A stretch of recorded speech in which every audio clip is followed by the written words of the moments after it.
ఇలాగ దోచుకోలేదు. మీరేం చేస్తున్నారు 2 ఏళ్లలో చెప్పండి.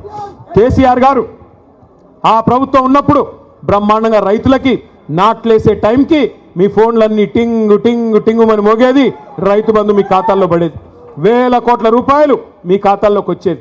కానీ ఇవాళ వేల కోట్ల రూపాయలు టకీ టకీమని పోతున్నాయి. ఎక్కడికి పోతున్నాయి? ఎక్కడికి? ఢిల్లీకి పోతున్నాయి. రాహుల్ గాంధీ గారికి సామంతరాజులు కప్పం కట్టకపోతే పోస్ట్ ఊస్టింగే కదా. నెలకి 100 కోట్లు కట్టకపోతే 60 నెలలకు 6,000 కోట్లు కట్టకపోతే పోస్ట్ ఊస్టింగే.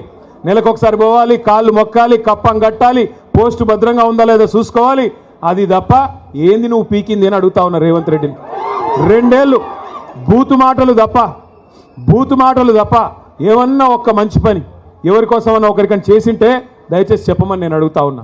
ఇవాళ బూతు మాటలు అంటే చండాలమైన మాటలు, నాకు ఇష్టం ఉండదు కానీ తప్పట్లేదు.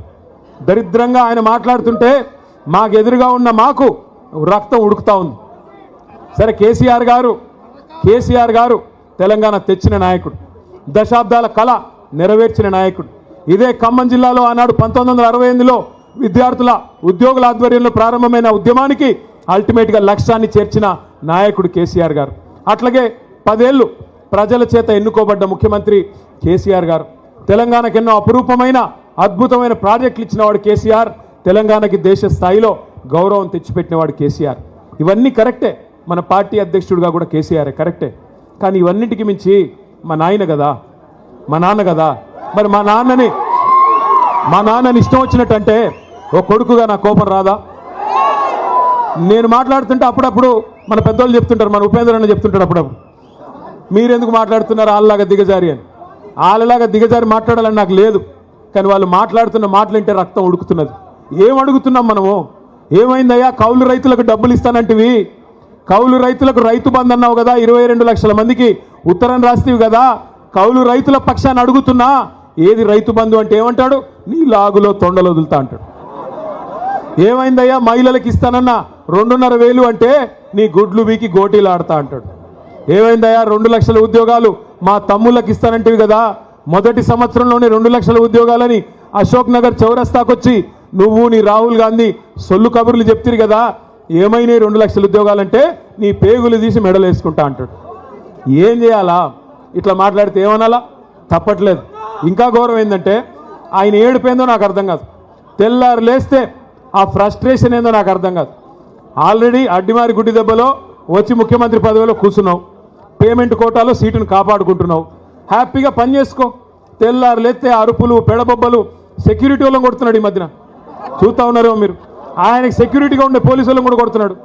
నేను అందుకే చెప్పాను ఆయన భార్య గారికి, ఆయన శ్రీమతికి, అమ్మ గీతమ్మ ఇప్పుడు అరుస్తున్నాడు ఫ్రస్ట్రేషన్లో, రేపు ఏమన్నా కరుస్తాడేమో ఇంట్లో కట్టయి తెల్లి అని చెప్పా. ఏందా అరుపులు పెడబొబ్బలు, ఏంది లొల్లి? ఆయన బాధ ఏందో నాకు అర్థం కాదు. నన్ను పట్టుకుని నోటికి వచ్చినట్టు మాట్లాడతాడు. నువ్వు నీలాగా నేను గుంటూరులో చదువుకోలేదు అంటాడు. అవును, నేను చదువుకున్నా గుంటూరులో, నేను చదువుకున్నా, ఓ 2 ఏళ్ళు చదువుకున్నా. నేను 1991లో రాష్ట్రం ఒకటిగా ఉన్నప్పుడు ఆనాడు మా నాన్నగారు నన్ను తీసుకొని పోయి అక్కడ విజ్ఞాన్ కాలేజీలో లావు రత్తయ్య గారు అన్న పెద్ద మనిషి ఉంటారు, ఆ రత్తయ్య గారి కాలేజీలో వేస్తే ఖమ్మం జిల్లాలోని చాలామంది పిల్లల్లాగానే నేను కూడా పోయి చదువుకుంటే తప్ప నేను నీలాగా ఆవారగడ్లాగా తిరగలేదు. మరి నేను చదువుకున్నా. మా అమ్మ నాన్న నాకు చదువుకోమంటే చదువుకున్నా, అది కూడా తప్పేనా? నేను ఇంకోటి అడుగుతా, నేను ఆంధ్రాకి పోయి చదువుకుంటే తప్పంట, కానీ ఈయన మాత్రం భీమవరం నుంచి అల్లుడు తెచ్చుకోవచ్చు అంట. ఇదెక్కడి నీతి? మరి నువ్వేమో ఆంధ్ర నుండి అల్లుడిని తెచ్చుకోవచ్చు, నేను ఆంధ్ర పోయి చదువుకోకూడదా? ఇంకో మాట అంటాడు, నేనంట అమెరికాలో బాత్రూమ్లు కడిగేటోన్నంట. నీ అయ్యా నేను ఏం చెప్పాలి నీకు? మీ అన్నున్నాడు కదా అమెరికాలో, మీ అన్నున్నాడు జగదీష్ రెడ్డి అని, రేవంత్ రెడ్డి అన్నున్నాడు. ఆయన ఇంట్లో ఆయన బాత్రూమ్ కడుక్కోడా? నీయోడని వచ్చి కడుగుతాడా? ఎవరింట్లో వాళ్ళు అక్కడ బోళ్ళు కడుగుతారు, వంట వండుకుంటారు, తింటారు. అక్కడ పనులు దొరకరు. సామాన్యమైన కుటుంబాలకు అక్కడ పనులు ఉండరు. నువ్వు వేల లక్షల కోట్ల అధిపతి అయితే తప్ప నీకు అక్కడ ఉండరు. ఎవరి ఇంట్లో వాడు పని చేసుకుంటాడు. అయినా ఇక్కడ మా ఆడకూతురులు ఇంతమంది ఉన్నారు, మనం ఇళ్లలో మన పని చేసుకోమా? తప్ప చేసుకుంటే ఎవరింటి పనాలు చేసుకుంటే తప్ప? నాకు తెలవకడుగుతా. ఏం మాటలు? నిన్ను గెలిపించింది ఎందుకు? నిన్ను అడుగుతున్నది ఏంటి? నువ్వు చేస్తున్నది ఏంటి? ఈ ఎగవేతలు బంద్ చేసి, ఈ పనికి మాలిన డైలాగులు బంద్ చేసి పని చేయరా బాబు అంటే అది చేత కాదు.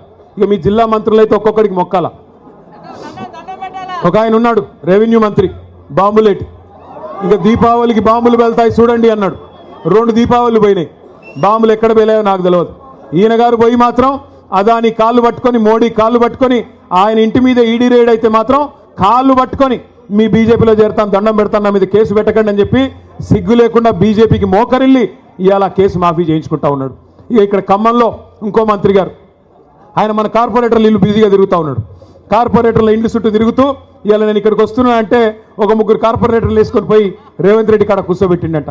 ఒకటి మాత్రం నేను పక్కాగా చెప్తున్నా, మంత్రి గారు, ప్రజలు అనుకుంటే మీరు ఎంతమందిని ఎత్తుకొని పోయినా నువ్వు పీకేదేమి ఉండదు. ప్రజలు అనుకుంటే పెద్ద పెద్ద వాళ్ళని ఇంటికి పంపించారు, నువ్వు ఎంతమంది నన్ను ఎత్తుకొని పో పర్లేదు, బంగారం లాంటి కొత్త వాళ్ళని తయారు చేసుకుంటాం, కొత్త యువతకి అవకాశం ఇవ్వాలని చెప్పి కూడా నేను పువ్వాడ అజయ్ గారిని కోరుతా ఉన్నా.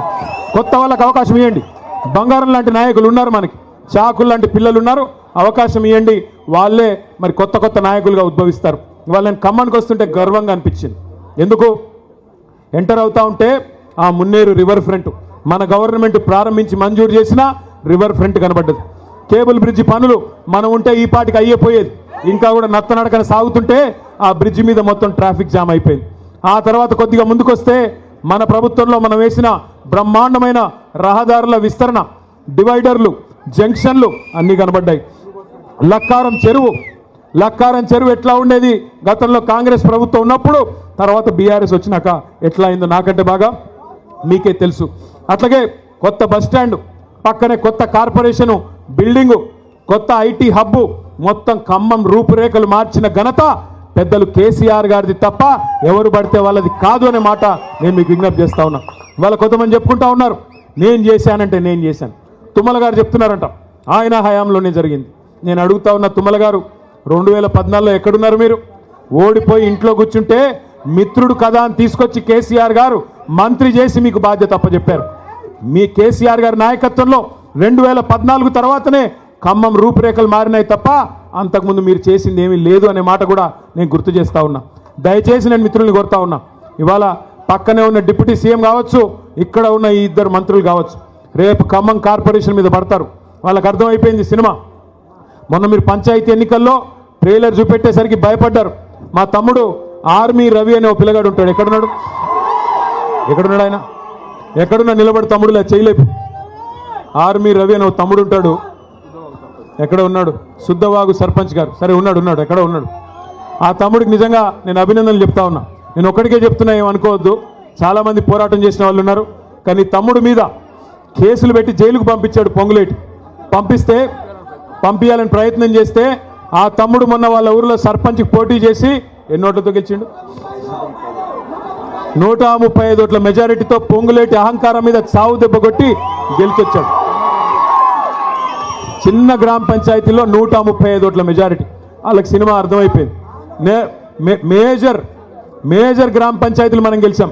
ఉన్న ఒకే ఒక రూరల్ మండలంలో 25 ఉన్నాయనుకుంటా గ్రామ పంచాయతీలు. 25 37 ఉంటే అక్కడ కూడా 3వ వంతు సీట్లు మనం గెలుచుకున్నాం. అట్లాగే మనకు బ్రహ్మాండంగా పాలేరు నియోజకవర్గంలో 4000 తేడాకు వచ్చేసినాం. సత్తుపల్లిలో కూడా మంచి సీట్లు కూడా సాధించుకున్నాం. పెద్ద ఎత్తున అక్కడ కూడా మనకి మంచి రిజల్ట్స్ వచ్చినాయి. సత్తుపల్లిలో దాదాపు 42 పంచాయతీలు అక్కడ కూడా గెలుచుకున్నాం. కొద్దిగా వైరాలు తక్కువ వచ్చినాయి, అక్కడ కూడా ఇంప్రూవ్ చేసుకుందాం. మదిరిలో కూడా ఇంకా ఇంప్రూవ్మెంట్కి స్కోప్ ఉంది. మరి రేపు తొందరలోనే మున్సిపాలిటీ కూడా రాబోతా ఉంది. వైరా మున్సిపాలిటీ, ఇల్లెందు మున్సిపాలిటీ, సత్తుపల్లి, ఈ జిల్లాలో ఖమ్మం జిల్లా కాడికి నేను చెప్పేది ఏదులాపురం, అట్లాగే మన ఖమ్మం కార్పొరేషను, ఈ ఎన్నికలన్నీ వైరా ఇవన్నీ కూడా రాబోతూ ఉన్నాయి. నేను గెలిచి వచ్చిన సర్పంచ్లకు కూడా నేను ఒకటే కోరుతా ఉన్నా, మీరెవ్వరికీ భయపడే పని లేదు. తెలుసు ఇక్కడంతా గూండారాజ్యం నడుస్తుంది ఖమ్మం జిల్లాలో. అంటారు కాంగ్రెస్ ఎమ్మెల్యేలు, కాంగ్రెస్ మంత్రులు, మీరు మా దగ్గరికి రాకపోతే, మా పార్టీలో చేరకపోతే మీకు ఇందిరమ్మ ఇండ్లు ఇవ్వమంటారు, బెదిరిస్తారు, మీకు నిధులు ఇవ్వం. అరవకరా నాయన ఆగు, నువ్వు చెప్పేది నేను చెప్తున్నా. నిధులు ఇవ్వమని బెదిరిస్తారు. నేను మీ అందరికి ఒకటే విజ్ఞప్తి చేస్తా ఉన్నా, మనకి ఎవ్వడి మెహర్బానీ అవసరం లేదు. మీకు రక్షణగా గెలిచిన సర్పంచ్లకి మీకు రక్షణగా ఉండేది డాక్టర్ బాబాసాహెబ్ అంబేద్కర్ రాసిన రాజ్యాంగమే మీకు రక్షణ అనే మాట నేను విజ్ఞప్తి చేస్తా ఉన్నా. రాజ్యాంగంలో అంబేద్కర్ గారు స్పష్టంగా రాశారు, భారతదేశంలో 5 అంచెల్లో ప్రభుత్వాలు ఉంటాయి. పైన కేంద్ర ప్రభుత్వం, కొద్దిగా కిందికి వస్తే రాష్ట్ర ప్రభుత్వం, ఆ తర్వాత జిల్లా స్థాయిలో జిల్లా పరిషత్తు దాని కిందికి వస్తే మండల పరిషత్తు, మున్సిపాలిటీలు, కింద గ్రామ పంచాయతీలో సర్పంచ్ గారు. గ్రామ పంచాయతీ సర్పంచ్ పవర్ ఏంటి అంటే రాష్ట్రానికి ముఖ్యమంత్రి ఎట్లానో అట్లాగే గ్రామ పంచాయతీకి సర్పంచ్ కూడా అదే పవర్ ఉంటుంది. మీకు మీరు ఎవరికి భయపడాల్సిన పని లేదు. ఫైనాన్స్ కమిషన్ ఇచ్చే డబ్బులు మీకు రాజ్యాంగబద్ధమైన హక్కుగా ఎవరి మెహర్బానీ కానీ ఇంకోటి కానీ అవసరం లేకుండా డైరెక్ట్గా పంచాయతీల ఖాతాల్లోకి రావాలి. ₹1 ఫైనాన్స్ కమిషన్ డబ్బులు విడుదలైతే అందులో 85% డైరెక్ట్గా గ్రామ పంచాయతీ అకౌంట్లోకి వస్తాయి. ఒక 10% మీకు మండల పరిషత్ అకౌంట్లోకి, 5% జిల్లా పరిషత్ అకౌంట్లోకి వస్తాయి. అట్లా ₹1 సద్వినియోగం కావాలి. కేసీఆర్ గారి ప్రభుత్వం ఉన్నప్పుడు ₹1 ఫైనాన్స్ కమిషన్ వాళ్ళు రిలీజ్ చేస్తే మరొక ₹1 మనం రాష్ట్ర ప్రభుత్వం నుండి రిలీజ్ చేసి పల్లె ప్రగతి అనే కార్యక్రమానికి శ్రీకారం చుట్టి నెల నెల టంచన్గా డబ్బులు ఇచ్చేవాళ్ళం. అందుకే భారతదేశంలో ఉత్తమ పంచాయతీలు ఎక్కడున్నాయి టాప్ 20 అని తీస్తే 20కి 20 కూడా మన తెలంగాణలో ఉన్నాయని చెప్పి కేసీఆర్ గారి ప్రభుత్వంలో ఆనాడు కేంద్ర ప్రభుత్వం కూడా అవార్డులు ఇచ్చింది. భారతదేశంలో ఎక్కడ ఏ రాష్ట్రంలో ప్రతి గ్రామానికి ట్రాక్టర్, ప్రతి గ్రామానికి ట్యాంకరు, ప్రతి ఊళ్ళో ఒక వాటర్ ట్యాంకు, ప్రతి ఇంటి ముందు నల్ల, ప్రతి ఊళ్ళో ఒక డంపింగ్ యార్డు, ప్రతి ఊళ్ళో ఒక వైకుంఠధామం, ఇట్లాంటి అద్భుతమైన కార్యక్రమాలు భారతదేశంలో ఎవరు చేయలేదు. హరితహారం లాంటి కార్యక్రమం భారతదేశంలో ఎక్కడా చేయలేదు. అందుకే కేసీఆర్ గారి నాయకత్వంలో అటు పల్లెలు బాగు చేసుకున్నాం, ఇటు పట్టణాలు బాగు చేసుకున్నాం, సర్వత్రా అభివృద్ధి సాధించాం. కానీ ప్రజలు ఒక ఒరవడిలో మీరేమనుకున్నారంటే ఖమ్మం జిల్లా వాళ్ళు చాలామంది, నేను చెప్పేది నిజమా కాదా చెప్పండి. నేను చెప్పేది నిజమా కాదా ఒకసారి ఆలోచించి చెప్పండి. ఏమనుకున్నారు మీరంటే పోతే గీతే మా ఒక్క ఎమ్మెల్యే పోతాడు, కేసీఆర్ గారు అయితే ఉంటారు కదా అనుకున్నారు. అవునా అనుకున్నారు? నిజమేనా? పోతే మా ఎమ్మెల్యే పోతాడేమో, కేసీఆర్ గారు అయితే ఉంటారు అనుకున్నారా? అట్లా మీరు కొద్దిగా అరుపులు తగ్గిస్తే నేను మాట్లాడతాను. అట్లా అన్ని నియోజకవర్గాల వాళ్ళు అనుకున్నారు మీ జిల్లాలో. అందుకే ఏమైంది, అన్ని సీట్లు పోయింది. దయచేసి ఈసారి అట్లాంటి తప్పు చేయబాకండి. ఒకసారి బీ ఫార్మ్ ఇచ్చిన తర్వాత కారు గుర్తు మీద ఎవరైనా అభ్యర్థి మున్సిపల్ ఎన్నిక కావచ్చు, జిల్లా పరిషత్ ఎన్నిక కావచ్చు, శాసనసభ ఎన్నిక కావచ్చు, పార్లమెంట్ ఎన్నిక కావచ్చు, గల్లీ టు ఢిల్లీ ఏ ఎన్నికైనా కావచ్చు, కారు గుర్తు మీద ఎవరు వచ్చినా కేసీఆర్